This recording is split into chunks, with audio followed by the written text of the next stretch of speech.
क्या आपको पता है कि जब आप इस भयंकर महंगाई में अपना खून पसीना बहा रहे हैं, तब बंद कमरों में आपकी सैलरी को बढ़ने से रोकने की एक बहुत बड़ी और घिनौनी साजिश चल रही है।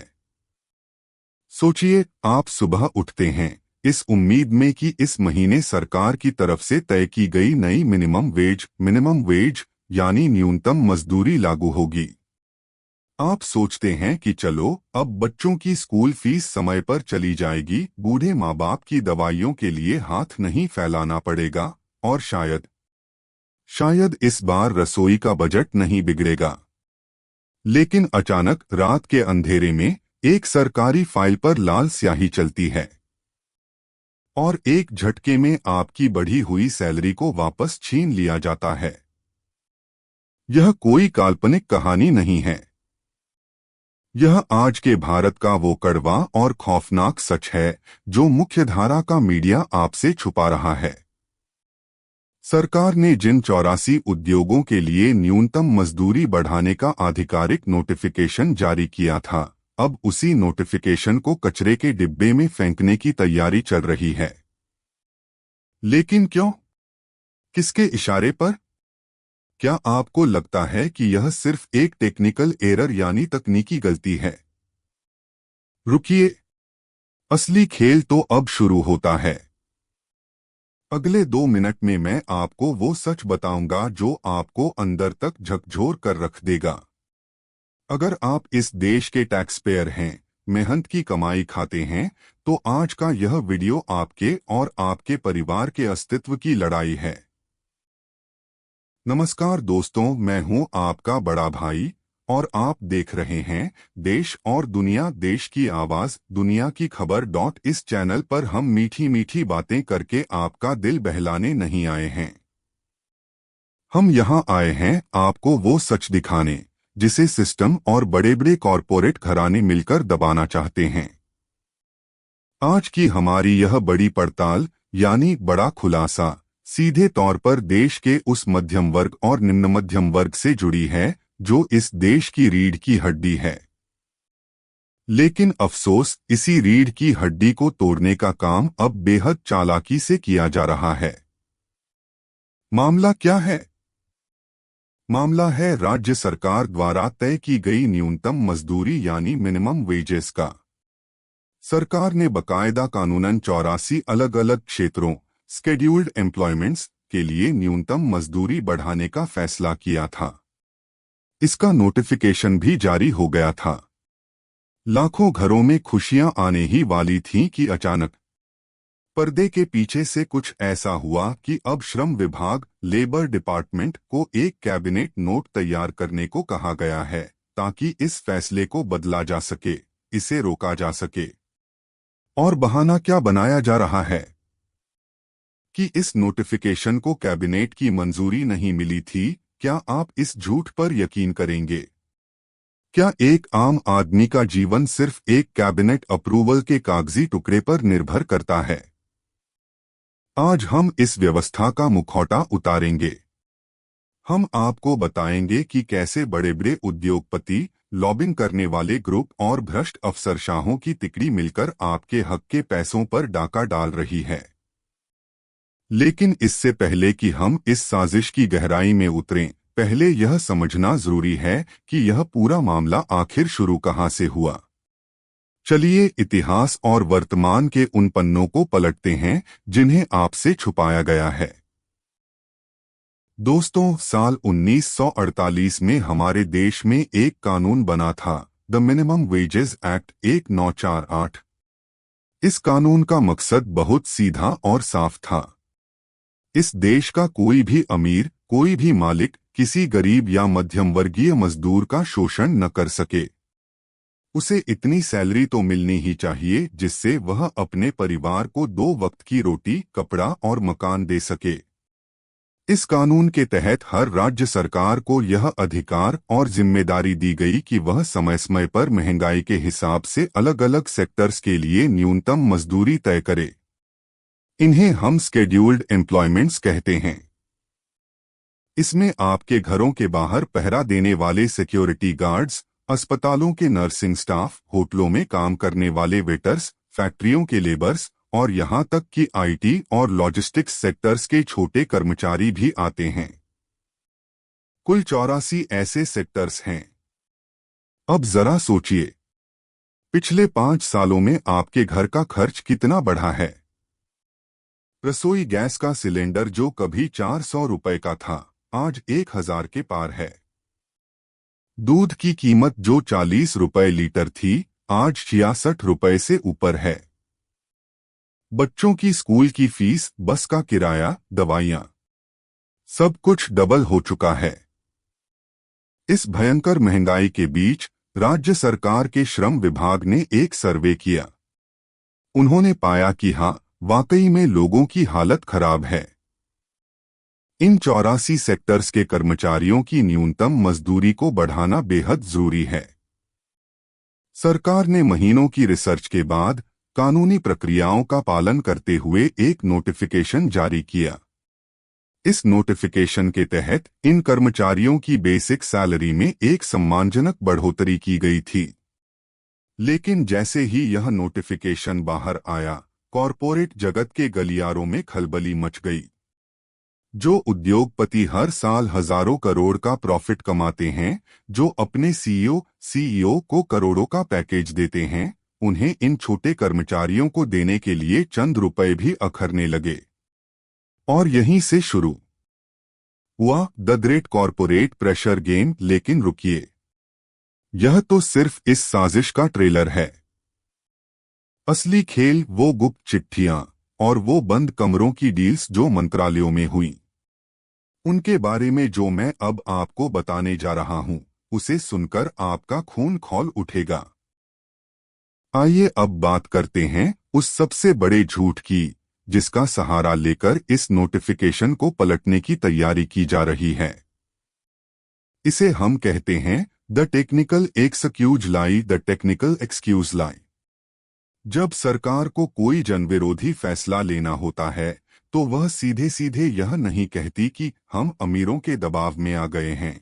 नहीं, वे बहुत चालाक हैं। वे सहारा लेते हैं नौकरशाही की पेचीदगियों का, फाइलों के मकड़जाल का। इस बार भी यही हुआ। अचानक सरकार के गलियारों से खबर आती है कि अरे, न्यूनतम मजदूरी बढ़ाने का जो नोटिफिकेशन जारी हुआ था, उसे तो कैबिनेट की मंजूरी मिली ही नहीं थी। इसलिए यह कानूनन सही नहीं है और हमें इसे दोबारा देखना होगा। क्या आप इस बात की गहराई को समझ रहे हैं? एक सरकारी नोटिफिकेशन कोई बच्चों का खेल नहीं होता। इसे जारी करने से पहले एक श्रम विभाग के दर्जनों अधिकारी महीनों तक इस पर काम करते हैं।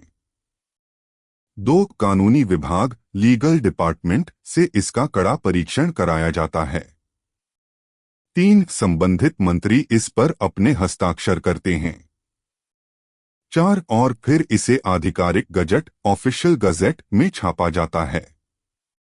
तो क्या इतने बड़े विभाग के आईएएस अधिकारी, कानूनी सलाहकार और खुद श्रम मंत्री इतने अनपढ़ थे कि उन्हें यह नहीं पता था कि इसके लिए कैबिनेट की मंजूरी चाहिए या नहीं? क्या वे सब सो रहे थे? नहीं, वे सो नहीं रहे थे। सच तो यह है कि जब तक यह फाइल चल रही थी, तब तक सब कुछ नियमों के मुताबिक था। लेकिन जैसे ही नोटिफिकेशन पब्लिश हुआ, वैसे ही कॉरपोरेट लॉबी एक्टिव हो गई। उन्होंने सरकार के आला अधिकारियों और मंत्रियों के कान भरने शुरू किए। और जब सरकार को लगा कि अब इन बड़े उद्योगपतियों को कैसे खुश किया जाए, तो उन्होंने अपनी ही गलती का नाटक रचा। उन्होंने कहा, ओह, हमसे तो तकनीकी भूल हो गई। कैबिनेट की मंजूरी नहीं थी, इसलिए हम इसे वापस ले रहे हैं। यह सिर्फ एक बहाना है दोस्तों। यह इस देश के मेहनतकश लोगों के साथ किया गया एक भद्दा मजाक है। यह एक ऐसा धोखा है जो सीधे आपकी जेब पर डाका डालता है। क्या आपने कभी सुना है कि कॉरपोरेट टैक्स में छूट देने के लिए सरकार ने कभी ऐसी तकनीकी भूल का बहाना बनाया हो? क्या कभी बड़े उद्योगपतियों के लोन माफ राइट ऑफ करते समय सरकार ने कहा है कि अरे कैबिनेट की मंजूरी छूट गई थी इसलिए हम लोन माफी वापस ले रहे हैं? कभी नहीं। वहां फाइलें सुपरसोनिक स्पीड से दौड़ती हैं। लेकिन जब बात एक आम गार्ड, एक सफाई कर्मचारी या एक फैक्ट्री वर्कर की 2,000 रुपए सैलरी बढ़ाने की आती है तो अचानक सिस्टम को नियम कानून याद आ जाते हैं। लेकिन असली सवाल यह है कि आखिर ये कॉरपोरेट लॉबी इतनी ताकतवर कैसे हो गई कि वह चुनी हुई सरकार के फैसलों को भी बदलवा सकती है। आइए अगले सेक्शन में हम इस नेक्सस का पर्दाफाश करते हैं। अब मैं जो आपको बताने जा रहा हूं उसे ध्यान से सुनिएगा। यह इस देश के लोकतंत्र का सबसे काला सच है। The corporate lobby pressure. The corporate lobby pressure. जैसे ही न्यूनतम मजदूरी बढ़ाने का नोटिफिकेशन जारी हुआ, राज्य के बड़े बड़े औद्योगिक संगठनों, चैम्बर ऑफ कॉमर्स और मैन्युफैक्चरिंग एसोसिएशनों की गुप्त बैठकें शुरू हो गईं। उन्होंने सरकार को सीधे सीधे धमकी दी। हाँ, आप सही सुन रहे हैं, धमकी। उन्होंने सरकार से कहा कि अगर आपने यह न्यूनतम मजदूरी लागू की तो हमारे बिजनेस का प्रॉफिट मार्जिन कम हो जाएगा। हमारी ease of doing business ranking खराब हो जाएगी। और अगर ऐसा हुआ तो हम अपनी फैक्ट्रियां इस राज्य से समेटकर किसी दूसरे राज्य में ले जाएंगे जहां लेबर सस्ती है। जरा सोचिए, एक तरफ वो गरीब मजदूर हैं जो दिन रात काम करके इन कंपनियों को अमीर बनाते हैं, और दूसरी तरफ ये कंपनियां हैं जो सरकार को ब्लैकमेल करती हैं कि अगर मजदूरों को 2 वक्त की रोटी ज्यादा मिल गई तो हम निवेश करना बंद कर देंगे। और हमारी सरकारें, वे इस ब्लैकमेलिंग के आगे घुटने टेक देती हैं। क्यों? क्योंकि इन बड़े कॉरपोरेट घरानों से ही तो पार्टियों को भारी भरकम इलेक्शन चंदा मिलता है। चुनावी रैलियों का खर्च कौन उठाता है? यही कॉरपोरेट लॉबी। तो चुनाव जीतने के लिए चंदा चाहिए कॉरपोरेट से और वोट चाहिए आपसे। लेकिन जब फैसला लेने का वक्त आता है तो सरकारें हमेशा चंदा देने वालों के हक में खड़ी होती हैं, वोट देने वालों के खिलाफ। क्या आप जानते हैं, भारत के शीर्ष 10% अमीरों के पास देश की कुल संपत्ति का लगभग 77% हिस्सा है। वहीं दूसरी तरफ देश की आधी आबादी यानी नीचे के 50% लोग सिर्फ 6% संपत्ति पर गुजारा कर रहे हैं। इसके बावजूद जब इन 50% लोगों की न्यूनतम मजदूरी में मात्र 10 या 15% की बढ़ोतरी की बात आती है तो पूरे सिस्टम को दिल का दौरा पड़ जाता है। कॉरपोरेट लॉबी चिल्लाने लगती है कि महंगाई बढ़ जाएगी, इकोनॉमी बर्बाद हो जाएगी। क्या अद्भुत तर्क है। जब उद्योगपतियों की संपत्ति रात दोगुनी, रात चौगुनी बढ़ती है तब इकोनॉमी मजबूत होती है। लेकिन जब एक गरीब के हाथ में 4 पैसे ज्यादा आते हैं तो इकोनॉमी खतरे में पड़ जाती है। यह सरासर झूठ है, एक प्रोपेगेंडा है जो आपके दिमाग में भरा जा रहा है ताकि आप कभी अपने अधिकारों के लिए आवाज न उठा सकें। चलिए इस साजिश के आंकड़ों से बाहर निकलकर सीधे आपके घर के बजट पर आते हैं, क्योंकि इस फैसले का सीधा असर किसी अमूर्त आंकड़े पर नहीं बल्कि आपकी और हमारी जिंदगी पर पड़ता है। आइए मिलते हैं राजू से। राजू पुणे की एक बड़ी आईटी पार्क में सिक्योरिटी गार्ड का काम करता है। वह दिन में 12 घंटे की ड्यूटी करता है बिना किसी साप्ताहिक छुट्टी के। उसे हर महीने मिलते हैं मात्र 11,500 रुपए। इस 11,500 रुपए में राजू को 4,000 रुपए कमरे का किराया देना पड़ता है। 3,000 रुपए राशन और दूध में चले जाते हैं। 1,500 रुपए बूढ़े माता पिता की दवाइयों में खर्च होते हैं। 2,000 रुपए बच्चों की स्कूल फीस और किताबों में जाते हैं। पीछे बचते हैं सिर्फ 1,000 रुपए। अब इस 1,000 रुपए में राजू को पूरे महीने का पेट्रोल, मोबाइल रिचार्ज और कोई भी अचानक आने वाली मेडिकल इमरजेंसी को संभालना होता है।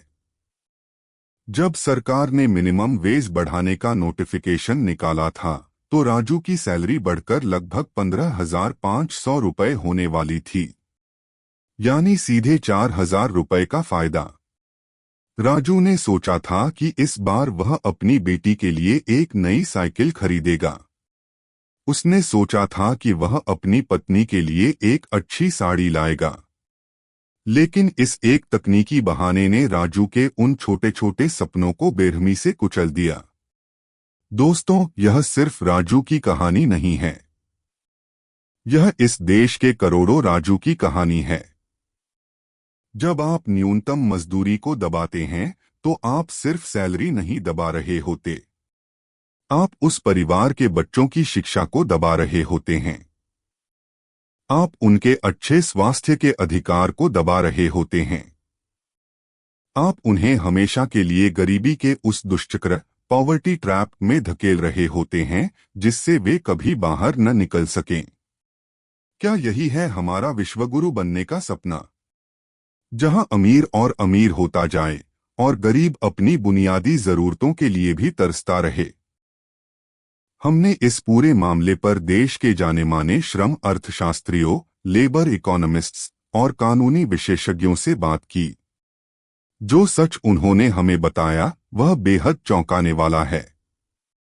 प्रसिद्ध लेबर इकोनॉमिस्ट का कहना है, जब आप न्यूनतम मजदूरी बढ़ाते हैं तो वह पैसा सीधे मार्केट में आता है। एक गरीब या मध्यम वर्गीय व्यक्ति उस पैसे को छुपाकर स्विस बैंक में नहीं रखता। वह उससे कपड़े खरीदेगा, जूते खरीदेगा, अपने बच्चों को बेहतर खाना खिलाएगा। इससे बाजार में डिमांड बढ़ती है, जिससे हमारी जीडीपी को ताकत मिलती है।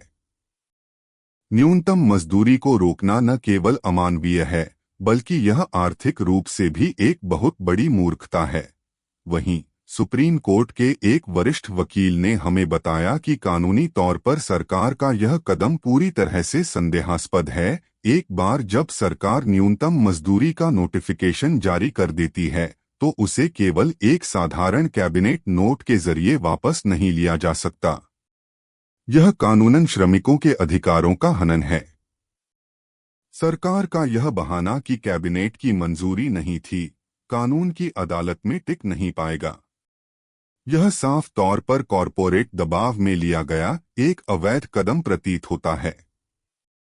सोचिए, कानून के जानकार कह रहे हैं कि यह गलत है, अर्थशास्त्री कह रहे हैं कि यह देश की अर्थव्यवस्था के लिए नुकसानदेह है, फिर भी सरकार इस रास्ते पर आगे बढ़ रही है।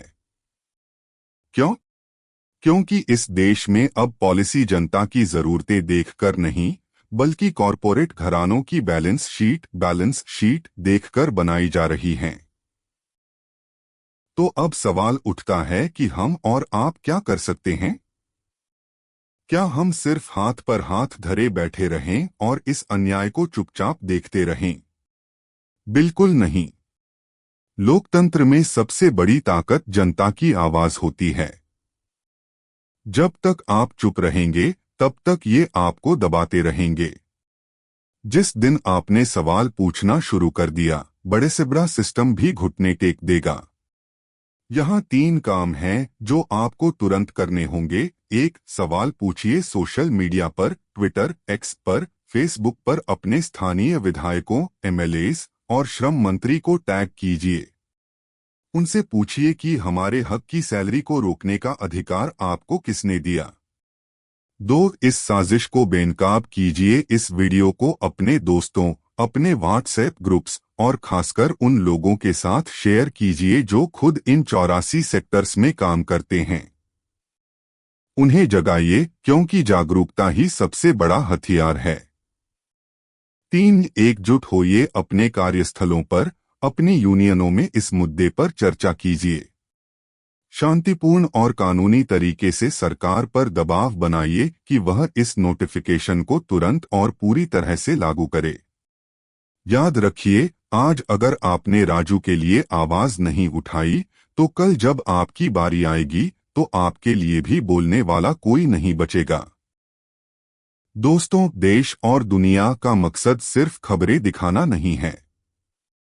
हमारा मकसद है उस व्यवस्था को झकझोरना जो हमारे और आपके पसीने की कमाई पर पलती है, लेकिन वक्त आने पर हमें ही धोखा दे देती है। यह लड़ाई सिर्फ न्यूनतम मजदूरी की नहीं है। यह लड़ाई है हमारे आत्मसम्मान की, हमारे बच्चों के भविष्य की और इस देश के मध्यम वर्ग के अस्तित्व की। हम सरकार से सीधे शब्दों में यह मांग करते हैं कि वह इस जनविरोधी कैबिनेट नोट को तुरंत खारिज करे और 84 सेक्टर्स के लिए तय की गई नई न्यूनतम मजदूरी को तत्काल प्रभाव से लागू करे। अगर आपको लगता है कि इस देश में कोई तो है जो आपके हक की बात बिना डरे बिना झुके कर रहा है, अगर यह सच आपको पता होना चाहिए था, तो लाइक करो, सब्सक्राइब करो और घंटी दबाओ। मैं हूं आपका देश और दुनिया। जय हिंद।